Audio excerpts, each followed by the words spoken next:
I have never seen a resume of somebody where I was like more certain that this guy knows all the secrets that are out there. He's going to confirm it in the interview here for us right now. Spoiler alert. But I'm more convinced that he's connected than I am of like Hal Puthoff. The reason being, Hal Puthoff has all the right connections. He's more connected on the spooky side. But you need like resources to actually build this stuff. And not only does Lockheed Martin have those resources, Charles Chase is the guy that is getting the CXOs to allocate the resources on this magical technology. That's exactly the kind of guy you need to build these orbs. The orbs in the MH370 videos are not just, oh, some guy built them in their garage. No, it has to come from a major defense contractor. So let me begin by asking, what led you to transition from Skunk Works to founding the UNLAB? Yeah, so at the Skunk Works, I founded and I ran the Revolutionary Technology Programs organization. So our job was to develop the technologies at the tip of that spear. And so our team worked on any sort of technology that we thought would have a significant difference for Lockheed Martin systems. And so that was really exciting. And so, but the team, we were kind of like a startup inside the Skunk Works itself, I would say. And but it was going super strong, right? Our fusion program was fully supported. Okay. I hate to interrupt already, but he says they were the tip of the spear within the Skunk Works, his whatever advanced program. They're basically like a startup within the Skunk Works. He also is being asked right off the bat, why would you switch? Why would you leave Lockheed Martin?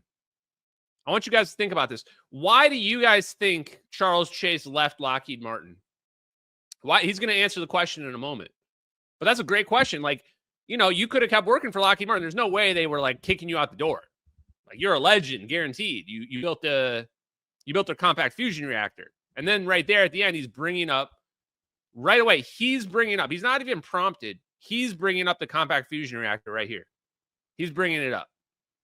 He's not afraid of it, but he's going to say something else about it. So put your answers in the chat for why you think Charles Chase left Lockheed. A bunch of different other technologies we were doing were, coming to fruition. We had transitioned several things to recently to Lockheed products, and I had taken on a new role, which was mining the entire Lockheed Martin Corporation for technologies that would be moonshots, things that make a significant difference and that can, change the world essentially. That's always been my job and my responsibility there. Okay. Wow. What was his job and responsibility? To mine all of Lockheed Martin for moonshots. We can tell from the context what moonshots means. Moonshots means figure out how to build UFOs. Basically, look through all of Lockheed Martin's crazy technologies that they've got buried, cold fusion, whatever, right? And then figure out how to turn that into something amazing, like a compact fusion reactor. So you find out, oh, we've got this flying saucer or whatever that we dug up or the government gave us. Let's figure out how to do some anti-gravity, a little bit of fusion from nuke programs. Let's mix this all together. And now we've got a compact fusion reactor. Now we've got some orbs that can fly around. I'm just speaking hypothetically here. The fact that his job was to be the guy to go do that, he's 100%. He should be the one testifying. This is the person who should be testifying to Congress. If I don't see Charles Chase testifying to Congress the next UFO hearing, I'm going to just burn the thing to the ground. Like critically on social media. Critically, because it's a sham. Unless you're talking to the guy who's like, literally the resume says he's the guy that's figuring out the magic technologies, you're not really talking to the right people. I don't want to hear about how many alien species there are. I want to hear about how Lockheed Martin's Charles Chase built some magical orb technology that can teleport planes. That's what I want to hear about. At the Skunk Works. And I had that opportunity to mine the entire corporation for technologies. And, I kind of had done what I could do. And it all was super positive, but I knew there was more that I could work on and more that I could make happen. And so, I retired and started the UNLAB along with my partner, Kate. And, and so we've been fairly successful as far as, our goal remains exactly the same. is to develop breakthroughs that can help the world, but do it really without much of a profit motive or no profit motive. Wow. Whoever said money, you were wrong. Actually, he left Lockheed Martin because he wanted to bring these technologies out without a profit motive. I wanted to hate Charles Chase so much. I figured he's a Lockheed Martin guy. He's gatekeeping technologies. But now I look at this, I go, he's just a normal guy. And he did some amazing things, but unfortunately they're proprietary because Lockheed Martin owns them because they owned him. And now he's like, hey, I'm going to go ahead and I'm going to do my best to get this information out there. And the reason why I do believe him is that he's doing the exact same thing that I'm doing. You get to a point where you realize you can't convince people. And you really shouldn't even try. It's not worth your energy to go around trying to convince people of magical technology that their minds can't even comprehend. It's not a good use of your energy. What is a good use of your energy is highlighting the people that are already doing it. And what was Charles Chase doing in his 2022 presentations? He was highlighting all the free energy devices that he knew worked. And he knows they work, chat. He knows. Like I said before, one of the things I said about this guy is that he's not having Sonny White and Paul Thibodeau and Garrett Medell come on because he thinks their technology might work. He's doing it because he knows it works, and he's trying to boost them along. Okay, we'll let him keep going. Now we don't have so much of that dual use, although if you notice, a lot of my funding comes from Office of Naval Research, DARPA. So, with any technology, there's going to be multiple uses. Sorry, did he just say that most of his money comes from Office of Naval Research and DARPA? Guys, who do you think, this man's like the Bruce Wayne of Black Project Technology. There's not going to be anybody else on his level. I guarantee you they all know who Charles Chase is. They all do. Make this man famous. Make this man, look at these glasses. He was built for fame. He looks like Elton John. There's positive good uses, but you can also use any technology pretty much for war and defense. So that's always there. He was just talking about the fusion reactor flying forever, and he's going, well, we could give everybody unlimited energy forever, but you can use it for war, so sorry. So I would say it's more the technology that drives the projects versus the other way around. So it's really what is possible, and sometimes what's the adjacent possible. So what are the different pieces that can come together to make something new? And, again, with that focus on, what's good for mankind, what's good for the planet, what's good for the biome, so with that focus on there. And so like you mentioned, a great example of one of our focus areas is generating propellantless propulsion, which has been a holy grail for, a long time and very controversial and maybe scientifically controversial, I would say. Chat, these people need me, chat. I didn't realize how bad these engineers, they need the anger translator. They don't have one. What is Charles Chase talking about here? Propellantless propulsion? He's talking about EM drive. Go Google Ashton on Twitter for bold predictions, and you're going to see one of those bold predictions says EM drive is real. How do I know it's real? Because space isn't empty, folks. EM drive is real. Warp drives are real. Wormholes are real. It's all real physics. And here's Charles Chase who's going, one of the things that we're looking into is EM drive. I know it's pretty controversial, but we're still looking into it. Bro, what do you mean you know it's real? You know it's real. You've worked at Lockheed Martin, and you know Lockheed Martin already had that figured out 30 years ago. How are they so afraid to just say the truth? They're terrified to just be bold about their claims. This is where they need someone like me to be like, dude, EM drive's real. We've had it figured out. You're an idiot that doesn't understand physics if you don't realize how it's possible. Oh, my second law, my first and second laws of thermodynamics. Yeah, well, you don't realize we're in an equilibrium, and we can make an asymmetry in that equilibrium, and we can use that. Right? Just like how we can harvest energy from a waterfall. Does anybody say like, oh, you can't harvest energy from a waterfall? That would break the laws of thermodynamics. No, they don't say that. We make dams and hydroelectric power. Create an asymmetry. Okay, here we go. Because the fundamental conservation laws would say that propellantless propulsion, really isn't possible. But so that's an example of a technology that would have a huge impact. And it's something I've been working on for probably 20 years, starting back in my time at Lockheed and on to now. And so I think we've really He just says it. I've been working on it for 20 years. Well, okay, what was 20 years ago? The early 2000s? Yes, back at his time at Lockheed. Lockheed Martin has this stuff. I mean, I think, like, is Congressman Burleson out there or Luna or whoever? Literally, just give me access to Lockheed Martin's databases. I don't even need 24 hours. Or Sierra Nevada Corporation. I can literally take down a multinational billion-dollar corporation with the information that we have. We can literally take these companies down. Both in nanostructures, so create asymmetric nanostructures like optical cavities that are different sizes, different materials. And the theory that we've developed, which is based on just standard quantum theory and standard electromagnetics, so no new physics.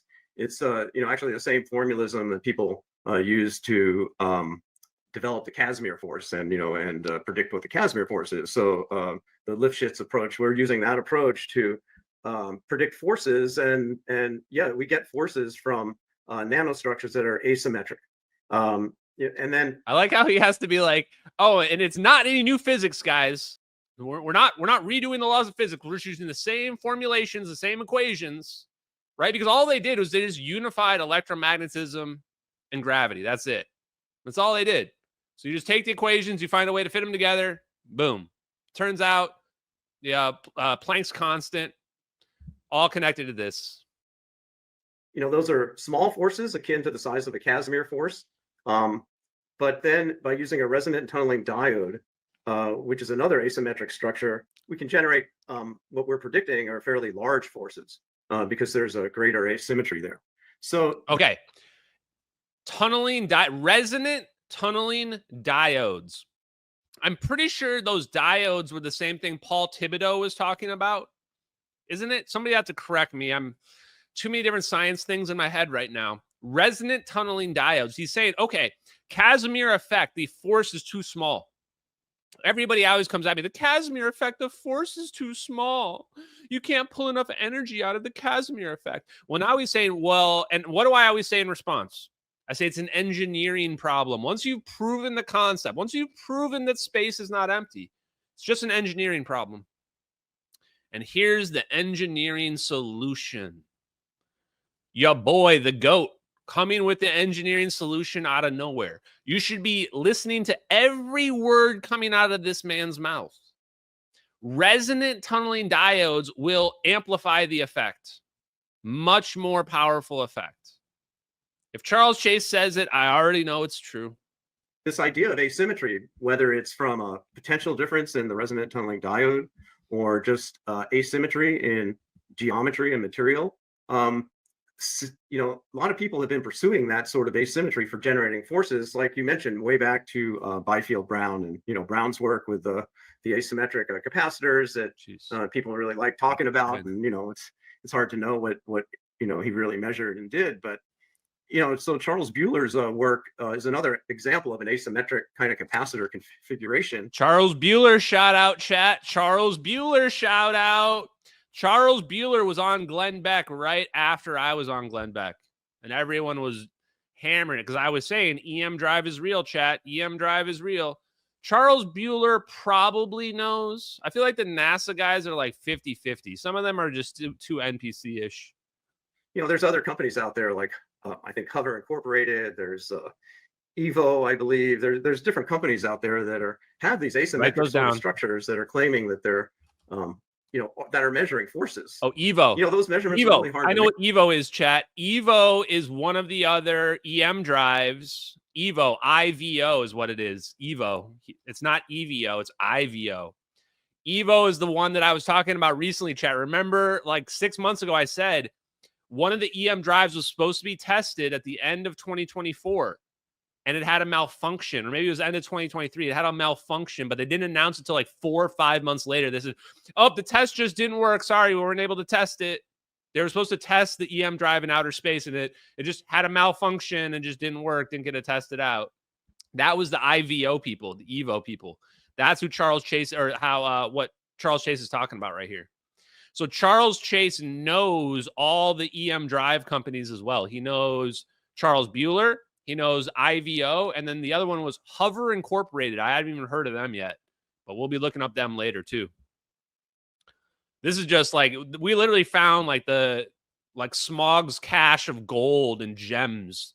And we're just going around, just like just picking up emeralds and rubies and shit. Like, oh, what else? What else are you going to teach us today, Mr. Chase? Please, do you have some more gold and diamonds for us? Though, because of all the charge associated with that, right? And so you have to be really careful about those measurements, and because the charges can attract to something, and you get various forces, especially if you're trying to measure something small. So making something that rotates, it really is the acid test, I guess. But anyway, so yeah, I do think there could be a direct relation between these kind of macroscopic, large size asymmetric capacitor type things, and the asymmetric potentials in our resonant tunneling diodes that we're saying and we predict will generate very large forces. And since they're on the nano micro scale, you can make an array of these things that's very lightweight and yet still generates a very large force. But that all depends on us being able to interact with the vacuum, right? If we can't interact with the vacuum, all the sort of center of mass conservation arguments hold. That, momentum in a closed system has to be contained, essentially. So I think I'm digressing from your question, but. So he just decides to go on a little side quest and basically say the only way any of this is possible, the only way any of this stuff is possible, the vacuum can't be empty. That's what he says right there. Vacuum can't be empty. Well, you know what? Good news, everybody. That's the only thing that we need for all this to be real, is the vacuum is not empty. Well, what do we call that? What do we call that? Oh, we call it the ether. We call it the ether. We call it the 0-point energy.